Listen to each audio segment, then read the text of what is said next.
dalam hadis Nabi sallallahu alaihi wasallam, ya, di mana antara apabila Nabi menggambarkan tentang keadaan umat Islam di akhir zaman, ya, dikala yushaku an tada'a alaikumul umam, dikhawatiri bahawa umat-umat yang lain akan mengerumuni kamu, kama yatada'al akalatu fi qas'atiha, seperti mana sebuah hidangan makanan dikelilingi oleh orang-orang yang ingin menjamahnya, ya. Sahabat mengatakan, aw min qillatin nahnu yawma idzin, apakah kerana bilangan kita pada hari itu sedikit, ya. Tapi Nabi kata, la, tidak, bal innakum kathir, tapi bilangan kamu bahkan cukup ramai. Walakinnakum ghutha'un ka ghutha'is sail, tetapi kamu ni walaupun ramai, tapi kamu ni tidak lebih daripada seperti buih-buih lautan. Buih-buih ni, buih banyak, ya, tapi banyak kotor, ya, banyak kekotoran dia tidak banyak manfaatnya, ya. Lalu Nabi kata, dan kamu ditimpa al-wahan, ya, kamu ditimpa penyakit al-wahan. Sahabat tanya, apa tu al-wahan? Nabi kata, hubbud dunya wa karahiyatul maut, kamu ni cintakan dunia dan benci mati, ya. Apa artinya cinta dunia dan benci mati, ya? Boleh kita katakan bahawa yang dimaksudkan dengan cinta dunia, ya, maknanya kita ingin jadikan dunia ini sebagai matlamat kita, ya. Kita inginkan dunia ini sebagai matlamat kita, di mana kita nak rasa hidup tu sepuas-puas. Bila kata sepuas-puas ni maknanya mafhumlah bahawa kita nak merasa kelazatan dunia tu, ya, sebanyak mungkin, ya. Kita nak kumpulkan harta sebanyak mungkin, supaya kalau boleh bila dah kumpul harta tu bolehlah kita nikmat, ya, hasil-hasil dunia tu, ya, sebanyak mungkin, ya. Dan apabila kita dah sayang dunia, ya, dia memang akhirnya automatiknya dia akan benci akhirat. Bila sayang dunia, automatik dia akan benci akhirat. Bila kita dah utamakan urusan dunia, ya, memang akhirnya urusan akhirat kita akan terabai. Dia memang itu adalah hukum hakam kauni. Tak mungkin kita dapat buat dua-dua, ya. Tidaklah kalau kita fokus salah satu, melainkan kita akan mengabaikan salah satu yang lain, ya.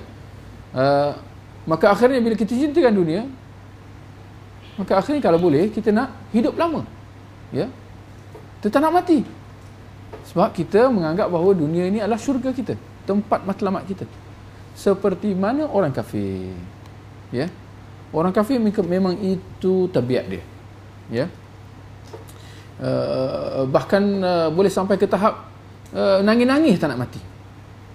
Di atas katil ajal dia tu menangis, sedih, ya, sedih nak mati, kerana dia, oh, aku tak dapat nak pergi ke Paris, tak sempat nak pergi ke London, sampai begitu sekali, ya. Dalam Al-Quran Allah menyebutkan tentang orang Yahudi, yawaddu ahaduhum ayyu'ammara alfa sanah, salah seorang daripada mereka kalau boleh nak hidup sampai 1000 tahun. Cinta sangat kat dunia tu, kalau boleh nak hidup 1000 tahun. Nak buat apa 1000 tahun tak tahu, ya. Tapi begitu gambaran yang Allah berikan tentang orang-orang kafir ini. Maka sebahagian daripada umat Islam akan ditimpa dengan musibah yang sama. Mereka mengutamakan dunia dan akhirnya mereka lupa akhirat, ya. Maka akhirnya aspek-aspek akhirat itu diabaikan, ya. Maka tentulah bila diutamakan dunia, diabaikan benda akhirat, secara automatiknya dia kalau boleh dia tak nak mati. Itu dia, ya. dia benci mati. Jangan kita keliru bahawa takut mati ni adalah satu benda fitrah. Jangan kita keliru antara benda yang fitrah ni dengan benda yang penyakit ni. Takut mati ni ada dua. Satu fitrah, seperti mana kita macam mana sekali berani pun, kalau jumpa harimau ke apa, kita akan takut. Itu bukan maknanya kita jadi, minta maaf, kita jadi pondan. Tak. Ia adalah semula jadi. Ya. Maka begitu juga dengan takut mati. Ia adalah satu benda semula jadi. Ya. Tinggal lagi ada takut mati yang lebih. Nah, itu penyakit yang disebutkan oleh Nabi dalam hadis yang kita baca tadi. Kamu cinta dunia dan kamu takut mati. Takut mati di sini maknanya kalau boleh tak nak mati. Nak hidup selama mungkin. Ya. Dan bila lebih itu, ya, cinta dunia secara berlebihan dan takut mati secara berlebihan, itu datangnya cela, ya, tercela, ya. Adapun kalau seorang itu yang dia melihat dunia ini dari segi positif, jadikan sebagai ladang untuk dia beramal, ya, dia mengambil kesempatan daripada kehidupan dalam dunia ni, bukanlah sampai dia berputus asa dan tak naklah hidup, aku nak matilah, pergi gantung diri. Itu nampak, itu salah juga, ya.